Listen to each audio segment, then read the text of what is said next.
donc au programme de ces 2 heures que l'on va partager ensemble. Un premier temps donc pour vous présenter effectivement la plateforme de l'échelle nationale à l'échelle régionale, qu'on va accueillir Bénédicte Riet de la région Occitanie.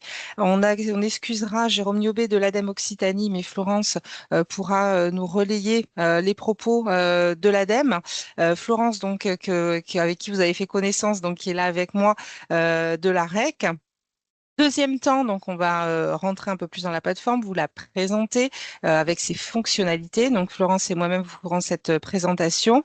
Et puis ensuite, on va venir voilà vous indiquer quels sont les outils pour accompagner, qui sont à votre disposition pour accompagner la prise en main de cette plateforme. Et on va finir donc avec un temps d'échange.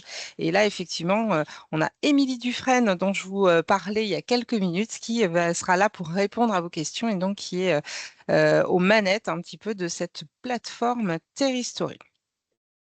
Voilà pour notre programme et je vous propose de commencer donc en partant de l'échelle nationale à l'échelle régionale et je vais donc laisser la parole à Alors, Bénédicte je vais prendre la et, parole à et Bénédicte. J'ai peut-être un que tu souci, veux. je pense, là ce matin. Est-ce qu'elle n'est pas connectée? J'ai envoyé un petit message. Elle nous rejoindra. Elle pourra nous dire un mot si elle nous interrompt.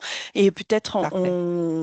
pour pas parler en son nom, en tout cas, on peut peut-être basculer sur plutôt le positionnement de l'ADEME par rapport à Tout l'outil. à fait. Donc, ce qu'aurait pu nous dire Jérôme Youbé de l'ADEME Occitanie, qui est coordinateur du pôle territoire durable, c'est qu'effectivement, le soutien de l'ADEME, il est porté au titre du service public numérique d'appui à la planification écologique et que c'est un outil qui permet la visualisation de données, qui facilite l'aide à la décision. Euh, et qui aussi permet la prospective territoriale et qui est complémentaire avec l'outil, par exemple, la plateforme TET. Les territoires connaissent cette plateforme, territoire en transition de l'ADEME, qui est très pragmatique sur les suivis des plans d'action. Nous, on va vous proposer un outil de prospective et de visualisation des données. Pour compléter ensuite, Valérie, voilà. Je vous indiquais à l'instant, Terristory, il s'inscrit dans un écosystème régional qu'on appelle le service public régional de la donnée au service de la transition des territoires. C'est bien une approche territoriale qu'on propose et qui s'appuie sur l'Observatoire régional climat-énergie Occitanie qui produit la donnée pour les territoires. Et ensuite, ces données sont injectées dans Terristory pour qu'elles soient visualisées à l'échelle territoriale. Et puis, on y reviendra. Il y a 18 mailles territoriales disponibles, 44 indicateurs multithématiques, et puis c'est un outil qui est en amélioration continue. Euh, le prolongement au prisme des territoires au sens de collectivité cette fois-ci, c'est le réseau Totem qui permet des échanges entre pairs et où on parle de territory notamment, mais bien plus largement de la transition énergie-climat et qui rassemble aujourd'hui 300 membres et 150 structures en cœur de réseau. Valérie? Valérie? Ouais, super, merci. Cet outil, sa particularité, c'est que c'est un outil national, et enfin, en tout cas avec une gouvernance nationale, avec un consortium. C'est-à-dire qu'il y a une initiative d'Aura 2E qui a créé l'outil en 2019. On s'est très vite saisi en Occitanie de cet outil-là. On en a vu tout le potentiel, et l'ADEME et la région avec nous, et qui nous soutiennent depuis. Et on est sur des principes de gouvernance avec une communauté d'acteurs engagés. Vous voyez les logos à droite sur l'image. On a autant l'INRIA, qui est de la recherche, que des agences régionales comme nous, d'autres observatoires ou des acteurs du monde de l'énergie comme Enedis, Teréga, GRT Gaz, voilà, les réseaux et les producteurs d'énergie, GRDF, RTE. Le réseau des agences régionales de l'environnement et de l'énergie, le RAR, le réseau national, voilà, sans être dans l'exhaustivité, tous ces membres constituent un consortium, ce qui veut dire que on a des enjeux d'harmonisation des objectifs et d'agrégation des données. On le travaille au niveau national tout autant qu'au niveau régional, et on est sur un modèle collaboratif où les travaux sur les données en région ou ou au niveau national peuvent être injectés dans les régions ou à contrario faire bénéficier d'autres régions ou nous bénéficier de travaux thématiques sur des indicateurs d'autres régions qu'on peut ensuite venir injecter dans Terristory Occitanie. Pour continuer, voilà, on est sur un outil qui propose des approches multithématiques et multi-échelles sur les territoires, et on va y revenir, hein, puisque c'est notre propos du jour.